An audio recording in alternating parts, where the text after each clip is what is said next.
Então vamos lá. Aqui eu tenho um caso de indulto, né? Continuando o nosso curso de execução penal, indulto. Então, basicamente, eu mesmo quero ler, para ter o prazer de dizer para vocês, basicamente, excelentíssimo senhor, doutor juiz de direito da vara das execuções criminais da comarca de Belém, da comarca de Ananindeua, processo número tal, qualificado nos autos do processo tal, o fulano de tal, que vocês vão dar o nome, preso recolhido no presídio tal ou na delegacia tal, vem perante Vossa Excelência, por seu advogado constituído, requerer indulto com fulcro no artigo 66, inciso 2F, da Lei de Execução Penal pelos seguintes fatos. Fatos.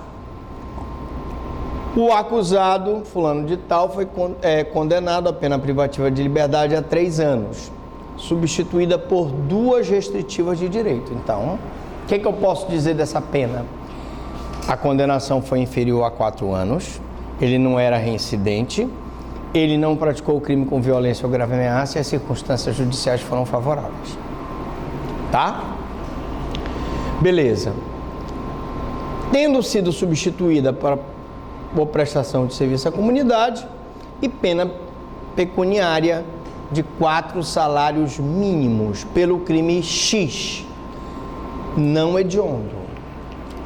Bom, se ele não é hediondo, eu já posso dizer que ele não é homicídio praticado por grupo de extermínio, ele não é homicídio qualificado, ele não é feminicídio, ele não é estupro, ele não é nenhum dos crimes assemelhados aos hediondos, que são o tráfico, o terrorismo e a tortura.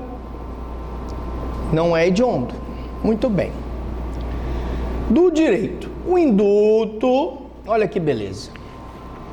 É um direito do acusado, conforme o artigo 187 da Lei de Execuções, desde que satisfeitos os requisitos do decreto presidencial número tal. Aí é que tá. O indulto, gente, ele é concedido por um decreto presidencial. É diferente da anistia e da graça, tá?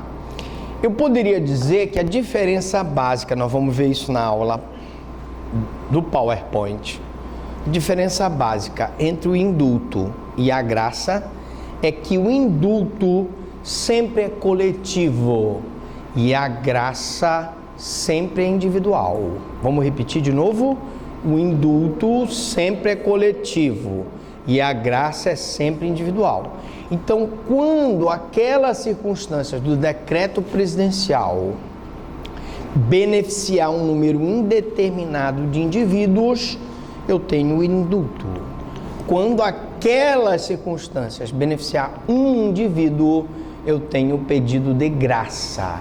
E o indulto e a graça são diferentes da anistia. Por quê?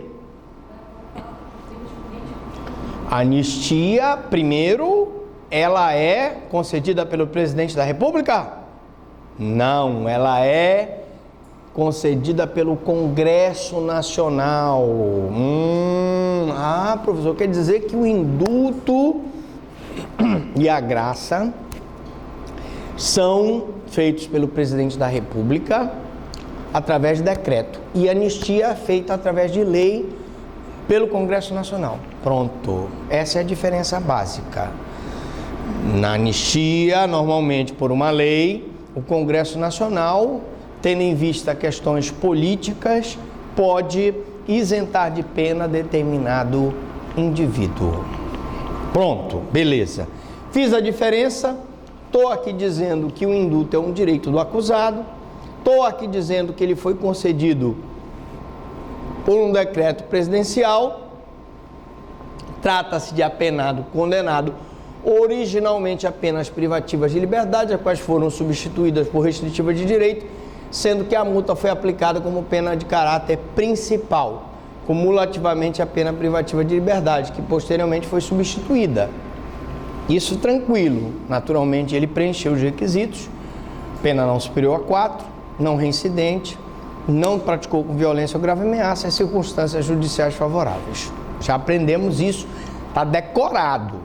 O juiz, você é um advogado, o juiz não fez essa conversão da pena privativa de liberdade para restritiva de direito, você vai entrar com o pedido, tá?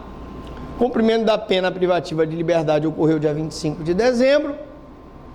Falar sobre o preenchimento dos requisitos do decreto. Aí é que está.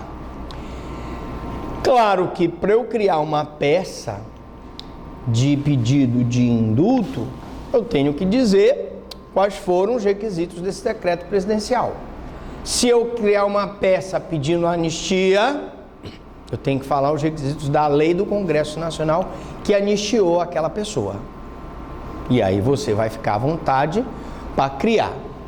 E aí do pedido, ante o exposto, requer que seja concedida o indulto natalino, declarando assim a extinção da punibilidade nos termos tal. Se o indulto natalino veio decretando a extinção da punibilidade, você pede a extinção da punibilidade.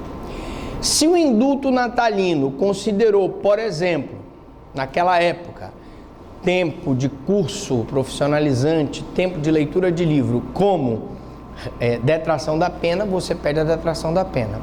Se o indulto natalino veio para beneficiar o cidadão que estava no regime fechado, para que ele vá para o regime semiaberto, você vai pedir a troca de regime. Então, vai depender muito do conteúdo do decreto presidencial no indulto e da lei do Congresso na anistia. Beleza? Fácil. Não entendi uma coisa. O que foi? O senhor está dizendo que no indulto eu posso pedir a extinção da punibilidade, digamos, o cara roubou. Ele foi condenado, digamos, a 3 anos. Aí o indulto é só para a saída do Natal. Aí ele vai sair para o Natal e eu vou pedir... Não. Aqui nós temos um modelo em que o indulto do presidente da República gerou para aquele indivíduo um direito à extinção da punibilidade, mas nem todos os indultos vão gerar a extinção da punibilidade. Entendi.